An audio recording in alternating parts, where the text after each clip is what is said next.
Student police cadet അംഗമാംഗങ്ങളായിട്ടുള്ള കുട്ടികളുണ്ടോർത്തുമൊക്കെ നടത്താൻ കഴിയുമെന്ന് തെളിയിച്ചുകൊണ്ടാണ് ഇവർ മുഴുവൻ വിഷയങ്ങൾക്ക് എ+ഉം അല്ലെങ്കിൽ ഉയർന്ന ഗ്രേഡും നേടിയിട്ടുള്ളത്. അത്തരം വിദ്യാർത്ഥികൾ തീർച്ചയായും നമ്മുടെ നാടിന്റെ അഭിമാനം തന്നെയാണ്. അവരെ അനുമോദിക്കുക എന്ന് പറയുമ്പോൾ അവരുടെ കഴിവിനെ അംഗീകരിക്കുക എന്ന് തന്നെയാണ്. നമ്മുടെ പ്രദേശത്തു നിന്നും മികവിന്റെ ഏറ്റവും മിടുക്കരായ ധാരാളം കുട്ടികൾ നമ്മുടെ പ്രദേശം ഉയർന്നു വന്നു. എൻട്രൻസ് പരീക്ഷയിൽ റാങ്ക് നേടിയ ഗ്രാമമാണ് നമ്മുടെ ഗ്രാമം. ഹമീദ് മാഷിന്റെ മകനൊക്കെ കഴിഞ്ഞ വർഷം എൻട്രൻസ് പരീക്ഷയിൽ റാങ്ക് നേടി വിദ്യാഭ്യാസ മന്ത്രി നേരിട്ട് അദ്ദേഹത്തിന്റെ വീട്ടിലെത്തി അനുമോദനം അറിയിച്ചു പോയ ഗ്രാമമാണ് നമ്മുടെ ഗ്രാമം. ഏറ്റവും മികച്ച സയന്റിസ്റ്റുകളെ സൃഷ്ടിക്കുന്ന കേന്ദ്രമായ തിരുവനന്തപുരം ISROയിൽ നമ്മുടെ നാട്ടിലെ സജിൻ പഠിച്ചുകൊണ്ടിരിക്കുന്നു. മിടുക്കനായ സയന്റിസ്റ്റായി ഒരുപക്ഷെ ഭാരതത്തിന്റെ അഭിമാനമായ ശാസ്ത്രജ്ഞനായി വളരാൻ പോകുന്ന APJ അബ്ദുൽ കലാമിനെയും അതുപോലെ മറ്റുള്ളവരെയൊക്കെ നമുക്കറിയാം. അത്തരത്തിലുള്ള പ്രഗത്ഭരായ ആൾക്കാർ നമ്മുടെ മുന്നിലുണ്ട്. പ്രമേട്ടന്റെയൊക്കെ മകൻ ചാർട്ടേഡ് അക്കൗണ്ടന്റായി വരാൻ പോവുകയാണ്. അതിന്റെ പരീക്ഷയ്ക്ക് തയ്യാറെടുത്തുകൊണ്ടിരിക്കുകയാണ്. ചാർട്ടേഡ് അക്കൗണ്ടന്റായി ചെന്നൈയിൽ പഠിച്ചുകൊണ്ടിരിക്കുകയാണ്. എഞ്ചിനീയർമാരെ മിടുക്കന്മാരായ എഞ്ചിനീയർമാർ ഹമീദ് മാഷ മകൻ IIT-യിൽ പഠിക്കുക. IIT-യിൽ പഠിക്കുക എന്നൊരു എഞ്ചിനീയറുടെ ഏറ്റവും വലിയ സ്വപ്നം. നല്ല വക്കീലന്മാരുണ്ട്. ഒരു കുറവ് മാത്രമാണ്, നല്ല അധ്യാപകരെ കിട്ടാനില്ല. മിടുക്കന്മാരൊക്കെ പോകുന്നത് അവർക്ക് എഞ്ചിനീയർ ആവണം, അവർക്ക് ഡോക്ടർ ആവണം, അവരോട് ചോദിച്ചു കഴിഞ്ഞാൽ അവർക്ക് സയന്റിസ്റ്റ് ആവണം, അവർക്ക് ബാങ്കിലാവണം, ആർക്കും അധ്യാപകരാവണം. ഒന്നും കിട്ടിയില്ലെങ്കിൽ അധ്യാപകനാവാം എന്ന രീതിയിലേക്ക് കാര്യങ്ങൾ പോകുന്നു. ഇത് കേരളത്തിൽ വലിയ ഒരു അപകടത്തിലേക്കാണ് കാര്യങ്ങൾ നീങ്ങുന്നത്. എഞ്ചിനീയർമാരെ സൃഷ്ടിക്കുന്നത് അധ്യാപകരാണ്, ഡോക്ടർമാരെ സൃഷ്ടിക്കുന്നത് അധ്യാപകരാണ്, വക്കീലന്മാരെ സൃഷ്ടിക്കുന്നത് അധ്യാപകരാണ്, ബാങ്ക് മാനേജർമാരെ സൃഷ്ടിക്കുന്നത് അധ്യാപകരാണ്. ആ മേഖലയിൽ മിടുക്കന്മാരില്ലാതെ വന്നാൽ നാളെ ഉണ്ടാകാൻ പോകുന്ന ഒരു വലിയ അപകടം കൂടി നമ്മുടെ മുന്നിലുണ്ട്. അതുകൊണ്ട് ഈ മിടുക്കന്മാരും മിടുക്കുകളുമായ കുട്ടികളുടെ മനസ്സിലുണ്ടാവേണ്ട ഒരു ചിന്ത, ഈ ജോലിക്കപ്പുറത്തേക്ക് ഏറ്റവും മാതൃകാപരമായി നല്ല അധ്യാപകനായി മിടുക്കന്മാരായ അധ്യാപകന്മാരും അധ്യാപികമാരും ഉണ്ടാകണം. പഠിച്ച് ഉയർന്ന ഗ്രേഡ് നേടി ഡോക്ടറേറ്റ് ഒക്കെ എടുത്ത് കോളേജ് അധ്യാപകരും ഹൈസ്കൂൾ അധ്യാപകരും നല്ല അധ്യാപകരായിട്ടുള്ള ആ മേഖലയിലേക്ക് കൂടി നിങ്ങളുടെ ശ്രദ്ധ തീരണം. അല്ലെങ്കിൽ നമ്മുടെ നാട് വലിയ ഒരു അപകടത്തിലേക്ക് നീങ്ങും എന്ന കാര്യം കൂടി ഞാൻ ഓർമ്മിപ്പിക്കാൻ ആഗ്രഹിക്കുകയാണ്. അതുപോലെ തന്നെ മറ്റൊരു കാര്യം സൂചിപ്പിക്കാനുള്ളത്, നിങ്ങളുടെ സാമൂഹ്യ പ്രതിബദ്ധതയെക്കുറിച്ച്. ഒരുപാട് അവാർഡുകൾ ഏറ്റുവാങ്ങുമ്പോൾ സ്വാഭാവികമായി നമുക്ക് തോന്നാം ഞാൻ ഒരുപാട് വളർന്നുപോയി. അങ്ങനത്തെ ഒരു ചിന്ത നമ്മുടെ മനസ്സിലുണ്ടാകും. ഓരോ അവാർഡുകൾ ഏറ്റുവാങ്ങുമ്പോഴും കൂടുതൽ വിനയം നമ്മുടെ മനസ്സിലുണ്ടാവണം. എന്റെ നാട് എന്നെ അംഗീകരിക്കുന്നു, എന്റെ നാട് എന്നെ അഭിനന്ദിക്കുന്നു, അതിൽ എനിക്ക് അഭിമാനമുണ്ട്, ആ നാടിനോട് ഞാൻ കടപ്പെട്ടിരിക്കുന്നു, ആ നാടിനോട് സാമൂഹ്യമായി പ്രതിബദ്ധത ഉണ്ടാകേണ്ടിയിരിക്കുന്നു. ഏത് മേഖലയിലേക്ക് നാളെ കടന്നു ചെന്നാലും അവിടെ സാമൂഹ്യ പ്രതിബദ്ധതയോടുകൂടി സ്നേഹത്തിന്റെയും സാന്ത്വനത്തിന്റെയും സന്തോഷത്തിന്റെയും ഒരു വക്താക്കളായി മാറാൻ നിങ്ങൾക്ക് കഴിയണം എന്നുള്ളതാണ്. ഇവിടെ ഒരുപക്ഷെ നിങ്ങൾക്ക് ലഭിക്കുന്ന സമ്മാനത്തിന്റെ വില ഒരുപക്ഷെ വളരെ ചെറുതായിരിക്കും. അതിന്റെ പണത്തിന്റെ മൂല്യത്തേക്കാൾ വലുതാണ് ഇവിടെ നിങ്ങൾക്ക് ഈ സമൂഹത്തിന്റെ മുന്നിൽ ലഭിക്കുന്ന അംഗീകാരം. ആ അംഗീകാരം വിലമതിക്കാനാവാത്തതാണ്. എല്ലാ അംഗീകാരത്തെക്കാൾ വലിയതാണ് ആ അംഗീകാരം എന്നുള്ളതാണ്. അപ്പൊ ഈ അംഗീകാരം ഏറ്റുവാങ്ങുമ്പോൾ കൂടുതൽ ഉയർന്ന നിലയിലേക്ക് വരാൻ കഴിയണം. ഒപ്പം തന്നെ കൂടുതൽ വിനയമുള്ളവരായി മാറുവാനും നാളെ സമൂഹത്തിന്റെ എല്ലാ മേഖലയിൽ ചെല്ലുമ്പോഴും അവരവരുടെ വ്യക്തിത്വം കാത്തു സൂക്ഷിച്ചുകൊണ്ട് മിടുക്കന്മാരായ ഡോക്ടർമാരാവണം, ജനങ്ങളെ സേവിക്കുന്ന ഡോക്ടറാവണം, നാടിനെ സേവിക്കുന്ന എഞ്ചിനീയർ ആവണം, തന്റെ മുന്നിലിരിക്കുന്ന കുട്ടികളോട് പൂർണ്ണമായി നീതി പുലർത്തുന്ന അധ്യാപകരാവണം, കക്ഷികളെ പിഴിയാത്ത വക്കീലന്മാരാവണം, നല്ല ജോലിക്കാരാവണം, നല്ല തൊഴിലാളികളാവണം, നല്ല രാഷ്ട്രീയക്കാരനാവണം. എല്ലാ മേഖലയിലേക്കും നമുക്ക് പോകണം. അപ്പൊ ഇവിടെയൊക്കെ തന്നെ നമ്മുടെ കഴിവുകൾ തെളിയിച്ചുകൊണ്ട് മിടുക്കന്മാരായി വളരാൻ നിങ്ങൾ കഴിയട്ടെ എന്നുകൂടി ആശംസിച്ചുകൊണ്ടും ഒരു മനോഹരമായ ഒരു കലാവിരുന്ന്, പ്രത്യേകിച്ചും നമ്മുടെ പട്ടുറുമാലിലൊക്കെ പാടി തെളിഞ്ഞിട്ടുള്ള ശ്രീകൃഷ്ണനൊക്കെ ഇവിടെ ഇരിക്കുന്നുണ്ട്.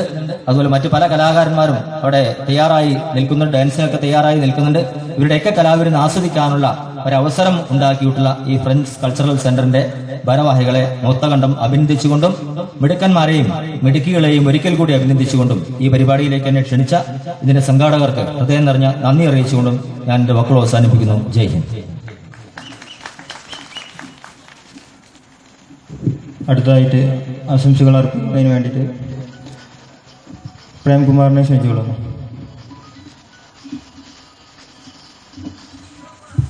ബഹുമാന്യരായ ഈ ചടങ്ങിൻ്റെ അധ്യക്ഷൻ, ഫ്രണ്ട്സ് കൾച്ചറൽ സെൻ്ററിൻ്റെ പ്രസിഡന്റ് TK സൈഫുദ്ദീൻ അവர்களെ, ഫ്രണ്ട്സ് കൾച്ചറൽ സെൻ്ററിൻ്റെ 13ാം വാർഷികാഘോഷ പരിപാടി ഉദ്ഘാടനം ചെയ്ത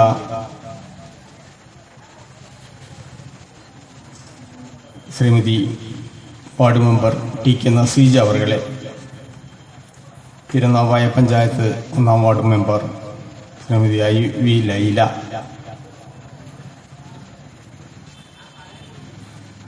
ചടങ്ങിൽ ആശംസാ പ്രസംഗങ്ങൾ നടത്തിയ ഹമീദ് മാസ്റ്റർ, ഉണ്ണികൃഷ്ണൻ മാസ്റ്റർ, ഇനിയും പ്രസംഗിക്കാനുള്ള കളപ്പാട്ടിൽ മുഹമ്മദ് ഉണ്ണി, സ്റ്റേജിലിരിക്കുന്ന കാരണവർ മൊയ്തീൻ ഹാജി, കുട്ടിപ്പട്ടുകുമാരിലെ കൊച്ചു ഗായകൻ ശ്രീകൃഷ്ണ, പ്രിയമുള്ള വിദ്യാർത്ഥിനികളെ, സഹോദരി സഹോദരന്മാരെ, ഫ്രണ്ട്സ് കൾച്ചറൽ സെൻ്ററിൻ്റെ ഭാരവാഹികളെ, പ്രവർത്തകരെ, തികച്ചും സന്തോഷകരമായ ഒരു ചടങ്ങിലാണ് നമ്മൾ സംബന്ധിച്ചുകൊണ്ടിരിക്കുന്നത്. 13 വർഷമായി ഈ ഗ്രാമപ്രദേശത്ത് ഫ്രണ്ട്സ് കൾച്ചറൽ സെൻ്റർ എന്ന പേരിൽ ഇവിടുത്തെ ചെറുപ്പക്കാർ സംഘടിച്ച് നല്ല പ്രവർത്തനങ്ങൾ കാഴ്ചവെച്ചുകൊണ്ട് ജനങ്ങളുടെ പ്രശംസ പിടിച്ചു പറ്റിക്കൊണ്ട് മുന്നോട്ട് പോവുകയാണ്. വിവിധങ്ങളായ പരിപാടികൾ ഇതിനകം സംഘടിപ്പിക്കാൻ ഫ്രണ്ട്സ് കൾച്ചറൽ സെന്ററിന് സാധിച്ചിട്ടുണ്ട്. കഴിഞ്ഞ വർഷം അതിന്റെ വാർഷികം ഇവിടെ വെച്ച് തന്നെയാണ് നടന്നത്. അതിൽ നമ്മളെല്ലാവരും പങ്കെടുത്തി. ഈ കൂട്ടായ്മ നമ്മുടെ നാടിന് വലിയ ഒരു സേവനമാണ് നൽകുന്നത്. അതിൽ ഏറ്റവും പ്രധാനം ജനങ്ങൾക്കിടയിൽ ഒരുമിച്ച് നിൽക്കുക എന്നുള്ളത് വളരെ പരമപ്രധാനമായി വരുന്ന ഒരു കാലഘട്ടമാണ്. നേരത്തെ മുൻ പ്രാസംഗികരൊക്കെ സൂചിപ്പിച്ച മാതിരി ആളുകൾക്ക് വിവിധ മതവിശ്വാസമുണ്ടാകും. മതവിശ്വാസികൾ തന്നെ വിവിധ മതസംഘടനകളുമായി ആഭിമുഖ്യമുള്ളവരുണ്ടാകും. എല്ലാവർക്കും പലർക്കും പലവിധ രാഷ്ട്രീയം ഉണ്ടാകും. ഓരോരുത്തർക്കും ഓരോ കാഴ്ചപ്പാടാണ് ഉണ്ടാകും. ഇതിനൊക്കെ പ്ലാറ്റ്ഫോമുകളും വേദികളും വെവ്വേറെ ഉണ്ടതാണ്. പക്ഷെ ഇവരെ എല്ലാവരെയും ഒരുമിപ്പിക്കുന്ന ഇടങ്ങൾ ഇല്ലാതെ പോയാൽ അത് ആ നാടിന്റെ മറ്റെന്തെല്ലാം ഉണ്ടായാലും ആ നാടിന്റെ അധപ്പതനമായി. എല്ലാവരും ഒരുമിക്കുന്ന ഇടങ്ങൾ, ആ ഒരുമിക്കുന്ന ഇടങ്ങൾ പലയിടത്തും കുറഞ്ഞു വരുന്നുണ്ട്, ഇല്ലേ? ഞാൻ ആലോചിക്കുകയാണ്, ഞങ്ങളൊക്കെ ചെറുപ്പത്തിൽ എല്ലാവർക്കും പഠിക്കാൻ ഒരു സ്കൂൾ മതിയായിരുന്നു ഒരു ഗ്രാമത്തിൽ, അല്ലേ? രാവിലെ വീട്ടിൽ നിന്ന് അങ്ങോട്ട് പുറപ്പെട്ടാൽ അടുത്ത വീട്ടിലെ കുട്ടി, അതിനടുത്ത വീട്ടിലെ കുട്ടി, അതിനടുത്ത വീട്ടിലെ കുട്ടി, പണമുള്ളവന്റെയും പാവപ്പെട്ടവന്റെയും ഹിന്ദുവിന്റെയും മുസൽമാന്റെയും എല്ലാവരും, ജാതി മതം വ്യത്യാസമൊന്നുമില്ല, എല്ലാവരും ഒരുമിച്ചാണ് പോകുന്ന. പോക്കില് തമ്മിൽ തെറ്റും തല്ലുകൂടും ഒക്കെ ചെയ്യും. പക്ഷെ ഒരുമിച്ചാണ് കഥ പറയുന്നത്. അപ്പൊ എല്ലാ വീട്ടിലും കഥകള് വിഷയങ്ങള് പരസ്പരം പറഞ്ഞും അറിഞ്ഞും മനസ്സിലാക്കിയുമാണ് ആ യാത്ര. ആ യാത്രയിൽ എല്ലാ വീടുകളും അറിയാം, എല്ലാ കടകളും അറിയാം. ഇത് ഇന്നയാളുടെ എളാപ്പയാണ്, അത് ഇന്നയാളുടെ അമ്മാവിന്റെ വീടാണ് എന്നൊക്കെ അറിയാം. അത് ഒരുമിച്ചുള്ള ഒരു ഇടമായി. നേരത്തെ ഉണ്ണീഷമാർ സൂചിപ്പിച്ചുവല്ലോ, നമ്മുടെ ഗവൺമെന്റ് സ്കൂളുകൾ അതുമാതിരിയുള്ള സ്ഥാനം. ആ പൊതു ഇടം നമുക്ക് നഷ്ടപ്പെട്ടുകൊണ്ടിരിക്കുകയല്ലേ. നമ്മൾ വിദ്യാഭ്യാസപരമായൊക്കെ വളരെ മുന്നോക്കം വന്നിട്ടുണ്ട്. ആ രംഗത്ത് എല്ലാവരും നല്ല നല്ല രൂപത്തിലുള്ള പ്രകടനമാണ് കാഴ്ചവെക്കുന്നത്. അതിന്റെ ഗുണമുണ്ടായിട്ടുണ്ട്. പക്ഷെ ആ പൊതു ഇടം, ഞാൻ ഒരു പൊതു ഇടമാണ് സൂചിപ്പിക്കുന്നത്, ആ പൊതു ഇടം നഷ്ടപ്പെട്ടുകൊണ്ടിരിക്കുന്നു. ഈ വീട്ടിലെ കുട്ടി പഠിക്കുന്ന വിദ്യാലയത്തിലല്ല തൊട്ടടുത്ത വീട്ടിലെ കുട്ടി പഠിക്കുന്നത്, അതിനപ്പുറത്തെ കുട്ടി പഠിക്കുന്നത്. അവിടെ നിന്നുള്ള ഒരു കുട്ടി ഈ വിദ്യാലയത്തിലേക്ക് വരുമ്പോ ഈ വിദ്യാലയത്തിന്റെ തൊട്ടടുത്ത വീട്ടിലെ കുട്ടി ആ വിദ്യാലയത്തിലേക്ക് പോകുന്നു. ഞാൻ ആരെയും കുറ്റപ്പെടുത്താനും വിമർശിക്കാനും വേണ്ടി പറയല്ല. അത് ഒരു പൊതു ഇടം നമുക്ക് നഷ്ടപ്പെടുകയാണ്. ചെറുപ്പത്തിൽ വേണ്ട പൊതു ഇടം, ചെറുപ്പത്തിൽ ഒരുമിച്ചിരിക്കേണ്ട പൊതു ഇടം എന്തുകൊണ്ടോ നമുക്ക് നഷ്ടപ്പെടുന്നു. അതുകൊണ്ട് കുറെ ഗുണങ്ങളുണ്ടാകുന്നുണ്ട് വിദ്യാഭ്യാസ രംഗത്ത്. ഓരോ ഗുണം ഉണ്ടാകുമ്പോൾ തന്നെ ഇങ്ങനെ ഒരു പോരായ്മ. ആ പൊതു ഇടങ്ങൾ നമുക്ക് നഷ്ടപ്പെട്ടുകൂടാ. എല്ലാവരെയും ഒരുമിപ്പിക്കുന്ന വേദികൾ ഉണ്ടാകണം. അതാണ് ഫ്രണ്ട്സ് കൾച്ചർ സെന്റർ ചെയ്യുന്ന ഒരു നല്ല ദൗത്യം. ഇതുപോലെ വിവിധ സാംസ്കാരിക സംഘടനകളുണ്ട്, അവർ ഒരുമിപ്പിക്കുന്നുണ്ട് രാഷ്ട്രീയത്തിന്റെ പേരിൽ. ഇനി വളർന്നു വന്നാൽ അത് കുട്ടിക്കാലത്തെ പറ്റിയാണ് ഞാൻ പറയുന്നെങ്കിൽ, രാഷ്ട്രീയത്തില് എന്റെ രാഷ്ട്രീയം മാത്രം ശരി, എന്റെ രാഷ്ട്രീയത്തോട് താല്പര്യമുള്ളവനെ മാത്രം ബഹുമാനിക്കുക, അംഗീകരിക്കുക, സ്നേഹിക്കുക, അത് മതിയോ? എല്ലാവർക്കും രാഷ്ട്രീയം എന്നൊക്കെ പറഞ്ഞാൽ എന്താ? ഞങ്ങളൊക്കെ രാഷ്ട്രീയക്കാരാണ്. ഞങ്ങൾ കാണുന്ന എന്താ? ഈ നാട്, ഈ സമൂഹം നന്നാവണമെങ്കിൽ ഇന്ന പാതയായിരിക്കണം, ഇന്ന വഴിയാണ് നല്ലത് എന്ന് കുറച്ച് വിശ്വസിച്ചുകൊണ്ടാണ് ഒരു രാഷ്ട്രീയത്തിൽ. എന്റെ സുഹൃത്തിന് മറിച്ചൊരു അഭിപ്രായം ഉണ്ടായിക്കൂടെ? അയാൾക്കൊരു മാർഗം, അയാൾക്കൊരു ലക്ഷ്യം, അയാൾക്കൊരു വഴി, ഒരു അഭിപ്രായം ഉണ്ടായിക്കൂടെ? ഉണ്ടാകണമല്ലോ. ജനാധിപത്യ രാജ്യത്ത് അങ്ങനെയല്ലേ. പക്ഷേ ആ സുഹൃത്തിനെ ബഹുമാനിക്കാൻ, ആ സുഹൃത്തുമായി ഒരുമിച്ച് ചേരാൻ സാധിക്കാതിരുന്നാൽ എന്താ നാടിന്റെ സ്ഥിതി? അത് ഒരു നന്മയുണ്ടോ? അപ്പോ എന്താണെന്ന് വെച്ചാൽ രാഷ്ട്രീയമായാലും മതസംഘടനകളായാലും ഏതേത് രംഗത്ത് നമ്മൾ പ്രവർത്തിക്കുമ്പോഴും ഒരുമിച്ച് നിൽക്കാനുള്ള ഇടങ്ങൾ നമുക്ക് ഉണ്ടാക്കിയെടുക്കേണ്ടതുണ്ട്. അത് നഷ്ടപ്പെട്ടുകൂടാ. അതിലൊരു വലിയ ഇടമാണ് ഇതുപോലുള്ള സാംസ്കാരിക സംഘടനകൾ നടത്തുന്ന പരിപാടികൾ. എല്ലാവരും വിളിച്ചു കൂട്ടുന്നു, നല്ല കുട്ടികളുടെ കലാപരിപാടികൾ അവതരിപ്പിക്കുന്നു, മിടുക്കന്മാരും മിടുക്കികളിൽ അഭിനന്ദിക്കുന്നു. ആ രൂപത്തിൽ നല്ല വേദികൾ ഒരുക്കുന്ന ഫ്രണ്ട്സ് കൾച്ചർ സെന്ററിനെ ഞാൻ മുക്തകണ്ഠം പ്രശംസിക്കുകയാണ്. ഇവിടെ ഈ പ്രദേശത്ത് നിന്ന് ഉന്നത വിജയം കരസ്ഥമാക്കിയ മിടുക്കന്മാരും മിടുക്കുകളും ഇവിടെ നിന്ന് ഉപഹാരം ഏറ്റുവാങ്ങാനിരിക്കുകയാണ്. അവരോട് എനിക്ക് പറയാനുള്ളത്, നിങ്ങൾ വിജയിച്ചു, ഉന്നത വിജയമാണ് നേടി. ഇനിയും എത്രയോ വിജയം നേടാനിരിക്കുകയാണ്. ഈ വിജയം നേടുമ്പോൾ ഇത് നിങ്ങളെ മാത്രം ബാധിക്കുന്ന ഒരു വിജയമായി ഈ നാട് കാണുന്നില്ല. നിങ്ങളെ വീടിനെയോ നിങ്ങളെ കുടുംബത്തിനെയോ മാത്രമല്ല ഇതിൽ ആഹ്ലാദം, ഇതില് സന്തോഷം. ഇതിലുള്ള സന്തോഷം ഈ നാടിന് മൊത്തമുണ്ട്. ഈ പ്രദേശത്തു നിന്ന് ധാരാളം പ്രതിഭകൾ ഉയർന്ന വേദിയിലേക്ക് വളർന്നു വരുന്നത് ഞങ്ങളൊക്കെ നിങ്ങളെ മുന്നിൽ നിർത്തി സ്വപ്നം കാണുകയാണ്. എല്ലാ വേദിയിലെയും തിളങ്ങി നിൽക്കുന്ന നക്ഷത്രങ്ങൾ ഇവിടെ വളർന്നു വരും എന്നുള്ള ശുഭാപ്തി വിശ്വാസം ഞങ്ങൾക്കുണ്ട്. അതുകൊണ്ട് ഈ നാടൊട്ടാകെ നിങ്ങളുടെ പിറകെയുണ്ട്. അതുകൊണ്ട് തന്നെ നേരത്തെ ഇവിടെ അധ്യാപകർ സൂചിപ്പിച്ച പോലെ, ഹമീദ് മാഷും ഉണ്ണീഷ് മാഷൊക്കെ അത് വിശദമായിട്ട് പറഞ്ഞു, സൂചിപ്പിച്ച പോലെ ഈ സമൂഹത്തോടുള്ള പ്രതിബദ്ധത നിങ്ങളും മനസ്സിലകത്ത് സൂക്ഷിക്കണം. എവിടെ എത്തിയാലും, എത്ര ഉന്നതങ്ങളിലെത്തിയാലും, ഞങ്ങൾ വളർന്നു വലുതായപ്പോൾ ഞങ്ങളുടെ പ്രദേശം, ഈ നാട് ഒട്ടാകെ ഇതിൽ സന്തോഷിച്ചിരുന്നു. അതുകൊണ്ട് ഈ സമൂഹത്തോട് എവിടെ ഞങ്ങൾ എത്തിയാലും ഈ സമൂഹത്തോട് ഞങ്ങൾക്ക് പ്രതിബദ്ധത ഉണ്ടാകണം, അല്ലേ? ഒരു നല്ല ഡോക്ടറാണ്, ഡോക്ടർക്ക് രോഗിയോട് പ്രതിബദ്ധത ഇല്ലെങ്കിൽ എന്താ ഡോക്ടർ?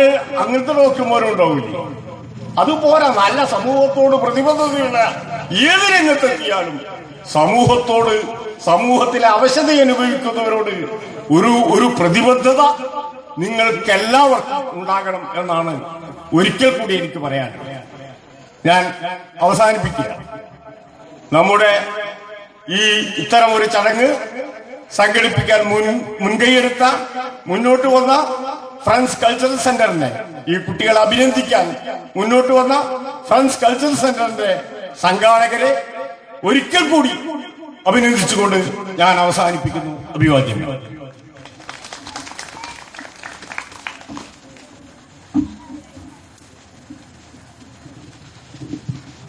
അടുത്തതായിട്ട് ആശംസകൾ അർപ്പിക്കുന്നതിന് വേണ്ടിയിട്ട് മുഹമ്മദിനെ ക്ഷണിച്ചുകൊള്ളും.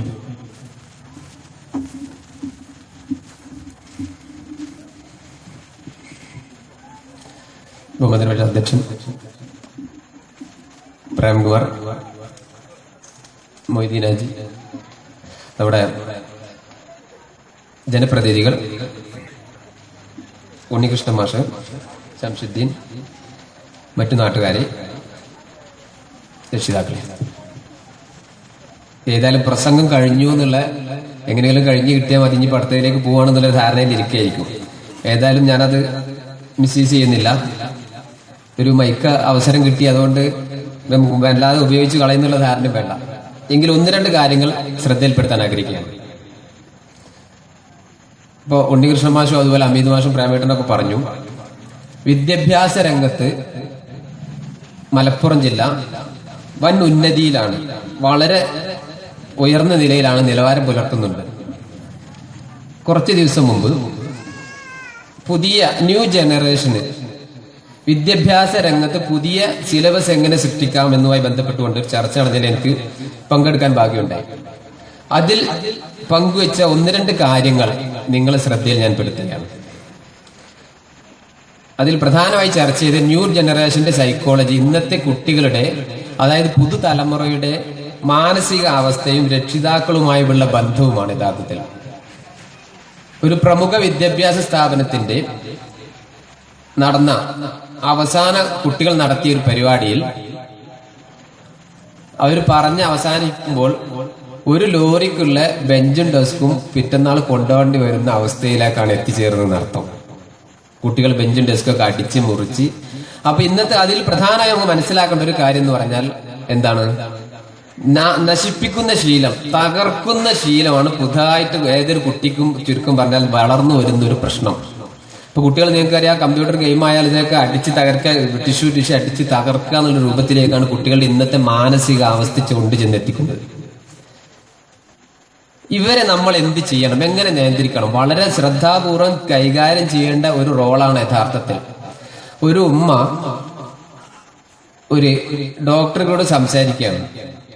ഡോക്ടറോട് സംസാരിക്കുമ്പോൾ ഡോക്ടറോട് ചോദിക്കുന്നത് എന്താ വെച്ചാൽ, എന്റെ കുട്ടി ഞങ്ങളോടൊക്കെ ഭയങ്കര ദേഷ്യത്തിലാണ് പെരുമാറുന്നത്. അവന്റെ കൂട്ടുകാരെ കുറിച്ച് എന്തെങ്കിലും തെറ്റ് പറഞ്ഞാൽ അതിന് വയലന്റ് ആവും, കൂടുതൽ ശക്തിയായി ഞങ്ങളെ എതിർക്കും. ഭയങ്കര അവരുടെ കുട്ടിയെ പറ്റി ഒന്നും പറയാൻ പാടില്ല, അത്രയും ശക്തമായിട്ട് ഞങ്ങളൊക്കെ എതിർത്തുകൊണ്ടിരിക്കുന്ന ഒരു സംവിധാനമുള്ളത്. എന്റെ കൂട്ടുകാരൻ അൻവർ ഇന്ന മാതിരിയാണ്, അവൻ വളരെ മോശമാണെന്ന് പറഞ്ഞാൽ ഞങ്ങളൊക്കെ പിന്നെ ഞങ്ങൾ ആരും കണ്ടുകൂടാ, അങ്ങനെ സിറ്റുവേഷൻ ആണെന്ന് പറഞ്ഞു. ഈ ഡോക്ടർ തിരിച്ചു ചോദിച്ചത് എന്താ അറിയോ? ആ മോന് നല്ല മോനാണ്, കാരണം അവർക്ക് സ്നേഹിക്കാൻ അറിയാം. നിങ്ങൾ എന്തിനാ അവരെ കുറ്റം പറഞ്ഞു? കൂട്ടുകാരൻ എന്തിനാ കുറ്റം പറഞ്ഞു? കുറ്റം പറയുമ്പോഴല്ലേ പ്രശ്നം. അവര് നല്ലത് പറഞ്ഞാലല്ലേ, അവര് നല്ലതാണെന്ന് പറഞ്ഞു ഒരു കുഴപ്പമില്ലല്ലോ. അപ്പൊ അവർക്ക് കുറ്റങ്ങളുണ്ട്. അവൻ ബൈക്ക് എന്നിട്ട് ഇവരെ കൊണ്ടുപോകും കാര്യങ്ങളൊക്കെ പറഞ്ഞു. അപ്പൊ ഡോക്ടർ അതിന് തന്ത്രപരമായിട്ട് പറഞ്ഞു കൊടുത്തു. ഞാനൊരു എക്സാമ്പിൾ പറയുമ്പോൾ നിങ്ങൾക്ക് കൂടുതൽ കാര്യം ഉൾക്കൊള്ളാൻ കഴിയുമെന്ന് പറഞ്ഞുകൊണ്ടാണ്. തിരിച്ച് കുറച്ച് കഴിഞ്ഞിട്ട് നിങ്ങൾ പറഞ്ഞു അവനെ കുറിച്ച് നല്ലത് പറഞ്ഞു, ഭയങ്കര സന്തോഷം തോന്നും അവർക്ക്. മാത്രല്ല അവനെ നല്ലപോലെ നിങ്ങളിപ്പോ നമ്മൾ കുട്ടികളുടെ ശ്രദ്ധിക്കേണ്ട ഒരു കാര്യം എന്താ വെച്ചാൽ, അവർ ഈ ഉപദേശങ്ങളൊക്കെ മറ്റൊരു രൂപത്തിലാണ് കാണുന്നത്. കൂടുതൽ ദേഷ്യമായിരിക്കും. അവൻ മറ്റൊന്നാണ്, നീ മോശമാണ് അല്ലെങ്കിൽ നെഗറ്റീവായി കാണുമ്പോൾ ഇപ്പൊ നമ്മുടെ മതപഠനങ്ങളിൽ പോലും നമുക്ക് കാണാൻ പറ്റും. നമ്മളെന്താണ്, നരകത്തെ കുറിച്ച് കൂടുതൽ പറയുന്നതിന് പകരം സ്വർഗത്തെ കുറിച്ച് കൂടുതൽ പറഞ്ഞു നോക്കൂ നിങ്ങൾ. നമ്മൾ ഓരോ ഇപ്പൊ മദ്രസകളെ സിലബസ് അതുപോലെ മതപരമായ സിലബസുകളൊക്കെ മാറിക്കൊണ്ടിരിക്കുകയാണ്. കാരണം എന്താ വെച്ചാൽ, സ്വർഗത്തെ കുറിച്ച് കൂടുതൽ പറഞ്ഞവരെ അതിലേക്ക് ആകർഷിക്കാൻ ശ്രമിക്കുന്നതിന് പകരം നെഗറ്റീവായ നരകത്തെ കുറിച്ച് നമ്മൾ നിഷേധിച്ചിട്ടുള്ള കാര്യങ്ങൾ ഭീകരാവസ്ഥ പറഞ്ഞ് ഇതാക്കുന്നതിന് പകരം നമ്മൾ എന്ത് ചെയ്യുക, സ്വർഗത്തെ കുറിച്ചുള്ള പുതിയ സൈക്കോളജി അനുസരിച്ച് ശരിക്ക് എന്താണ് നല്ല കാര്യങ്ങൾ പറഞ്ഞ് കുട്ടികൾ അതിലേക്ക് കൊണ്ടുവരിക എന്നുള്ളതാണ്. ഇപ്പോ ഒരു അധ്യാപകൻ ഒരു അൻവർ യാത്ര ചെയ്യണം, ബസ്സിൽ യാത്ര ചെയ്യണം. യാത്ര ചെയ്തെടുക്കുമ്പോ മാഷക്കാണ്, രാഘവൻ മാഷ്. 20 വർഷം മുമ്പ് അവനെ പഠിപ്പിച്ച രാഘവൻ മാഷ് ബസ്സിൽ യാത്ര ചെയ്തുകൊണ്ടിരിക്കുന്ന അവൻ കാണുകയാണ്. അവൻ സീറ്റിൽ നിന്ന് ചാടി എഴുന്നേറ്റു. എണീറ്റ് രാഘവ മാഷ ഇരിക്കും മാഷ എന്ന് പറഞ്ഞിട്ട് മാഷ അവിടെ ഇരുത്തുകയാണ്. അവര് കെട്ടിപ്പോണതിന് ശേഷം ബസ്സിലാണ്, യാത്രയുടെ ഇടയിലാണ് എനിക്ക് നടക്കുന്ന കാര്യങ്ങളാണിത്. കെട്ടിക്കൊടുത്ത് മാഷ അവിടെ ഇരിക്കുന്നു, മാഷയിൽ ഇരിക്കണ്ടേന്ന് പറഞ്ഞിട്ട് അപ്പൊ അവര് തമ്മിൽ തർക്കമായി. മാഷ ഇരിക്കുന്ന പറഞ്ഞിട്ട് തർക്കമായി. അപ്പൊ അവസാനം കുറച്ച് കഴിഞ്ഞ് ആയിക്കോട്ടെ എന്നാ ഞാൻ ഇരുന്നോളാം, മാഷ ഇരിക്കാൻ നോക്കിയപ്പോ സീറ്റിലൊരു കുട്ടി ഇരിക്കണം, അതേ സീറ്റിലൊരു കുട്ടി ഇരിക്കുന്നുണ്ട്. മാഷ തുറച്ചു നോക്കി. അപ്പൊ നോക്കിയപ്പോ എന്താണ്, മാഷ അപ്പൊ പഠിപ്പിച്ചുകൊണ്ടിരിക്കുന്ന 8ാം ക്ലാസ്സിൽ പഠിപ്പിച്ചുകൊണ്ട് കുട്ടി അവിടെ കയറിയിരുന്നു.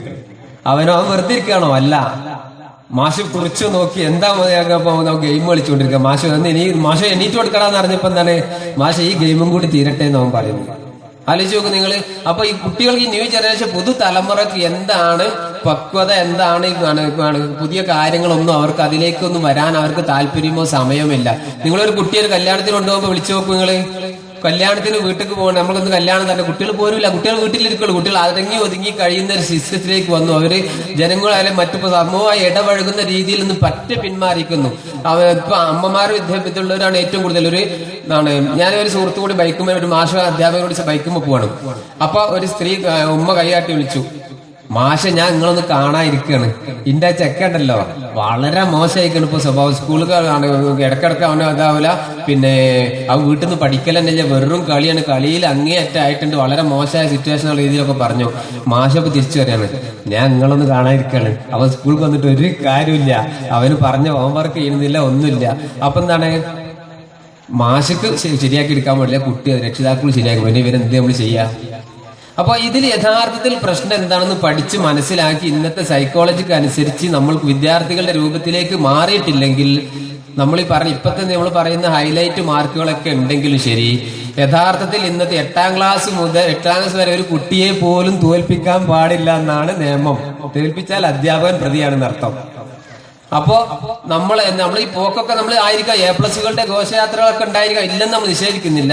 പഠന നിലവാരത്തിൽ ഉന്നമനം ഉണ്ടോ എന്നുള്ളത് വളരെ നമ്മൾ ചിന്തിക്കേണ്ട ഒരു വിഷയത്തിൽ യഥാർത്ഥത്തിലുള്ളത്. അതുകൊണ്ട് തന്നെ ഈ സാമൂഹ്യ ചുറ്റുപാട്, അതാണ് യഥാർത്ഥത്തിൽ നമുക്ക് ചെയ്യാൻ പറ്റുന്ന ഒരു സംഭവം. ഇപ്പൊ നമ്മളെ ഫ്രണ്ട്സ് കൾച്ചർ നമ്മൾ സുധാർഹമായ ഒരു കാര്യമാണ് ചെയ്തിട്ടുള്ളത്. എങ്കിലും അതിൽ എനിക്കൊരു കാര്യം പറയാനുള്ളത് എന്താ വെച്ചാൽ, ഒപ്പം നമ്മൾ കുറച്ച് സാമൂഹ്യ പ്രവർത്തനം കൂടി ഉൾപ്പെടുത്തേണ്ടത് ആവശ്യമുണ്ടെന്നാണ് ഞാൻ മനസ്സിലാക്കുന്നത്. ഇപ്പൊ ഇതിന് ശേഷം സന്ധ്യകളും ഇതൊക്കെ നടക്കുന്ന കുറെ കാര്യങ്ങളൊക്കെ നടക്കുന്നുണ്ട്. എങ്കിലും ഇപ്പോ ഇന്ന് സമൂഹത്തിന് ആവശ്യം എന്താണ്? നമ്മൾ ഈ കൂട്ടിയിണക്കലാണ്. സമൂഹത്തെ നമ്മളെ പൊതുജനമായി ആളുകളുമായിട്ട് ഇപ്പൊ എല്ലാവരും സ്വന്തം കാര്യം നോക്കുക എന്നതിൽ നിന്നും ഉപരി മറ്റുള്ളവർക്കൂടി കൂടി ഉപയോഗപ്പെടുത്തുക എന്നുള്ളൊരു ആവശ്യകതയാണ് ശരിക്കുണ്ട് നമുക്ക്. ഇപ്പോ ഞാനൊരു ഉദാഹരണം പറയാം. ഫാത്തിമ ബസ്സിൽ യാത്ര ചെയ്തുകൊണ്ടിരിക്കുകയാണ്. അവൾ സീറ്റിലിരുന്ന് അല്പം ഒന്ന് ഉറങ്ങിപ്പോയി. പെട്ടെന്ന് ഉണർന്നു നോക്കിയപ്പോൾ കാറ്റത്ത് മുടി തന്റെ മുഖത്ത് ഇങ്ങനെ വന്ന് അലക്കുന്നുണ്ട്. തൊട്ടു പുറകെ മുന്നിലുള്ള പെൺകുട്ടിയുടേതാണ് മുടിയായിട്ട് വരുന്നുണ്ട്. അവളൊന്ന് മുന്നിൽ നിൽക്കുന്ന പെപ്പളാണ്ട് ഞെട്ടി ഉണർന്നു. മുന്നിൽ നിൽക്കുന്ന പെൺകുട്ടിയെ ശ്രദ്ധിച്ചു നോക്കി. അവൾക്ക് എന്തുമാത്രം മുടിയാണുള്ളത്. ഈ ഫാത്തിമ തന്റെ മുടി ഒന്ന് കുറ്റിമുടിയാന്ന് നോക്കിയപ്പോ എന്റെ മുടി കുറ്റിമുടിയാണ്. അവൾക്ക് കണ്ടില്ല എന്തുമാത്രം മുടിയാണുള്ളത്. കുറച്ചു കഴിഞ്ഞപ്പോ ഫാത്തിമ ശ്രദ്ധിച്ചു, അവൾ നല്ല വെളുത്തിട്ടാണ്. ഞാനാണോ കറുത്ത കളറ്.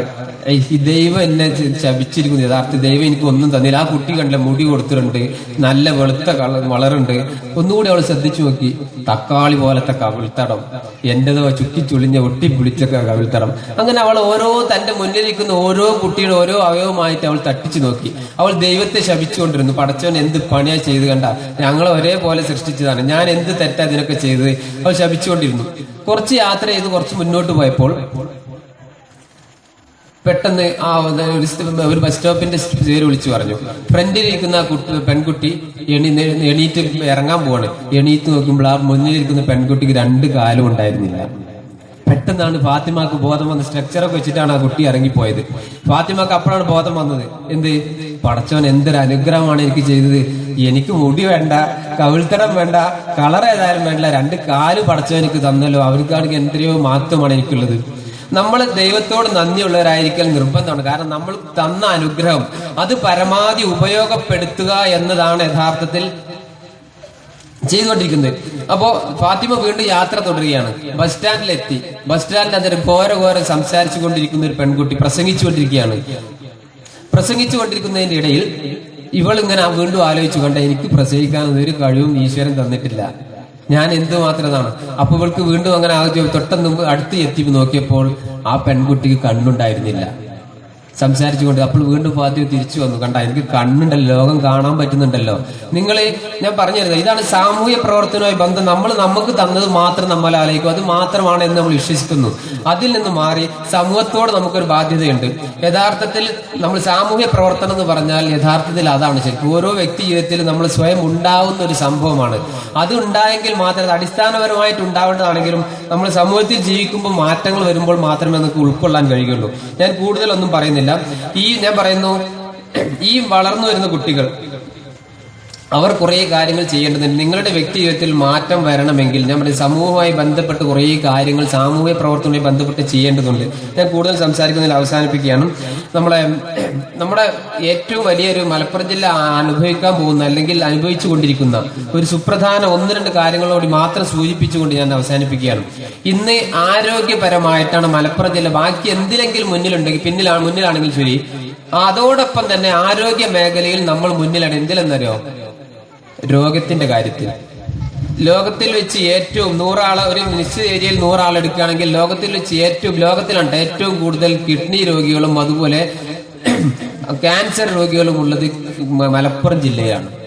നമ്മുടെ ഭക്ഷണ ശൈലിയിലുള്ള പ്രശ്നമാണ് യഥാർത്ഥത്തിൽ.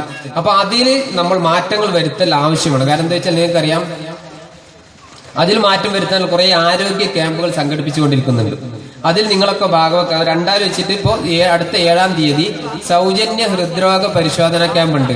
25 വയസ്സ് മുതൽ ഏതൊരാൾക്കും പങ്കെടുക്കാം, പ്രായമുള്ള ഏതൊരാൾക്കും പങ്കെടുക്കാം. നിങ്ങളുടെ ശരീരത്തിൽ ആരോഗ്യപരമായിട്ട് ഹൃദയത്തിന് കുഴപ്പമില്ല, അതുപോലെ മറ്റുള്ള അസുഖങ്ങൾക്ക് കുഴപ്പമില്ല എന്ന് ഉറപ്പുവരുത്താനുള്ള ഏറ്റവും വലിയ സുവർണ അവസരമാണിത്. അതെല്ലാവരും ഉപയോഗപ്പെടുത്തുക. കാരണം തുടക്കത്തിൽ തന്നെ കണ്ടെത്തി കഴിഞ്ഞാൽ, ഹൃദയമില്ലാത്തവരാരുമില്ലല്ലോ, തുടക്കത്തിൽ തന്നെ കണ്ടെത്തി കഴിഞ്ഞാൽ തീർച്ചയായിട്ടും നമുക്ക് അതിനെ ചികിത്സിച്ച് മാറ്റാനും കഴിയും. സൗജന്യമാണ്. ECG ടെസ്റ്റ് മുതൽ എല്ലാ സൗകര്യവും അവൈലബിൾ ലഭ്യമാണ്.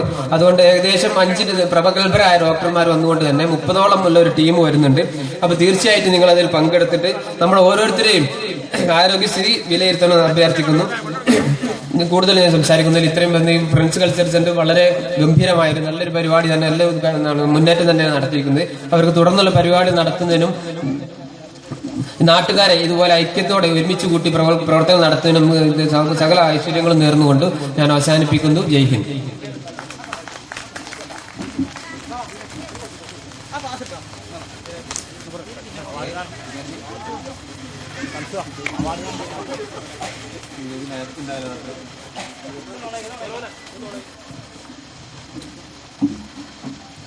അടുത്തതായി വേദിയിൽ അവാർഡ് ദാന ചടങ്ങാണ് നടക്കുന്നത്. +2 SLC പരീക്ഷകളിൽ ഉന്നത വിജയം നേടിയ വിദ്യാർത്ഥികൾക്കുള്ള അവാർഡ് ദാനം നടക്കുന്നു.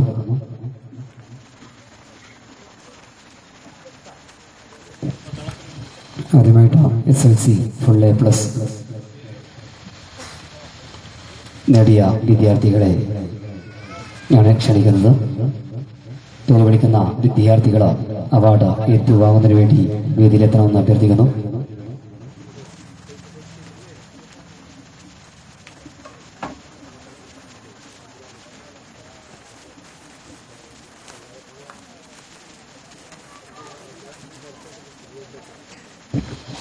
ആദ്യമായിട്ട് ആകാശ് രവീന്ദ്രൻ SLC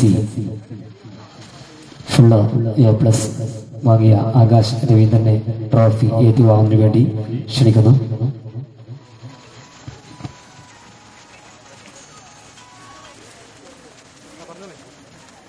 അത് വിതരണം ചെയ്യുന്നതിന് വേണ്ടിയിട്ട് ഉണ്ണികൃഷ്ണ മാഷെ ക്ഷണിക്കുന്നു.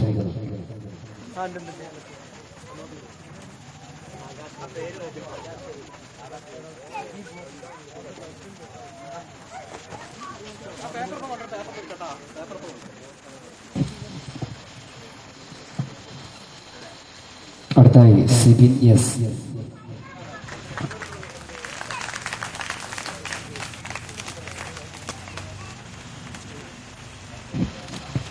അത് നൽകുന്നതിന് വേണ്ടിയിട്ട് TK മൊയ്തീനജിയെ ബഹുമാനത്തോടെ ക്ഷണിക്കുന്നു.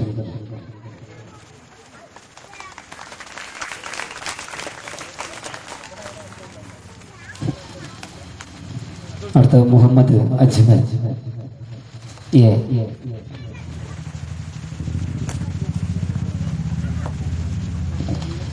നൽകുന്നതിന് വേണ്ടിയിട്ട് പ്രേമേട്ടനെ ക്ഷണിക്കുന്നു.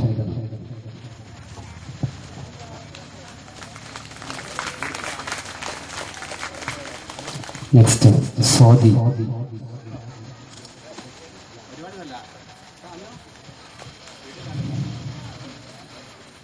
നൽകുന്നതിന് വേണ്ടിയിട്ട് മുഹമ്മദ് അലിയെ ക്ഷണിക്കുന്നു.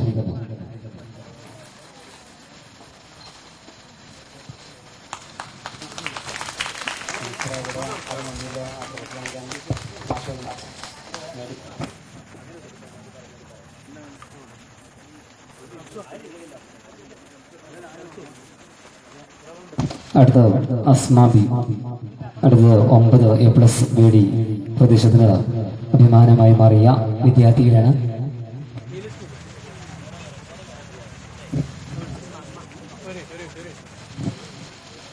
അടുത്തതായിട്ട് ഫുൾ A+ മേടിക്കുക ശ്രീലക്ഷ്മി.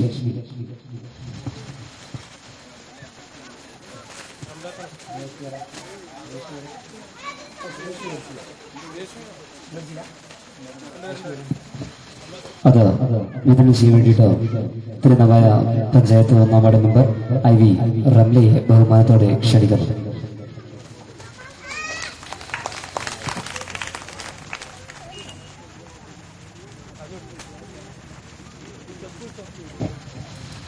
അടുത്തത് 9A+ നേടിയ അസ്മാബി. അത് വിതരണം ചെയ്തിട്ട് ഫ്രണ്ട്സ് കൾച്ചറൽ സെന്ററിന്റെ പ്രസിഡന്റ് TK സൈഫുദ്ദീനെ ക്ഷണിക്കുന്നു.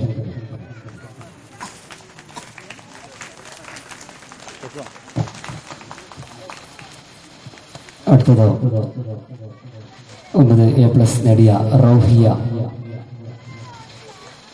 അത് വിതരണം ചെയ്യാൻ വേണ്ടിയിട്ട് ഫ്രണ്ട്സ് കൾച്ചറൽ സെന്ററിന്റെ സെക്രട്ടറി TK അമീറിനെ ക്ഷണിക്കുന്നു.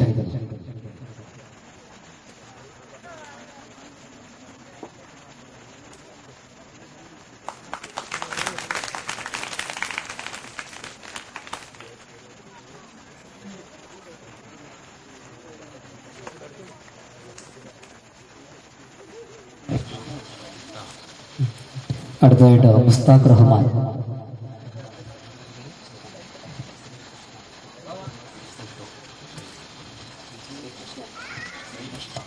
അത് വിതരണം ചെയ്യാൻ വേണ്ടിയിട്ട് നമ്മുടെ ഒരു ചെറിയ കലാകാരൻ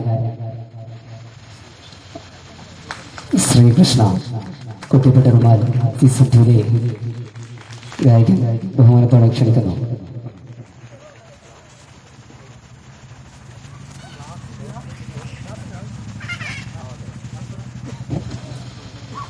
അടുത്തത് ദീപക്. അത് വിതരണം ചെയ്ത് വേണ്ടിയിട്ട് ഫ്രണ്ട്സ് കൾച്ചറൽ സെന്ററിന്റെ വൈസ് പ്രസിഡന്റ് TK സാജി മോനെ ബഹുമാനത്തോടെ ക്ഷണിക്കുന്നു.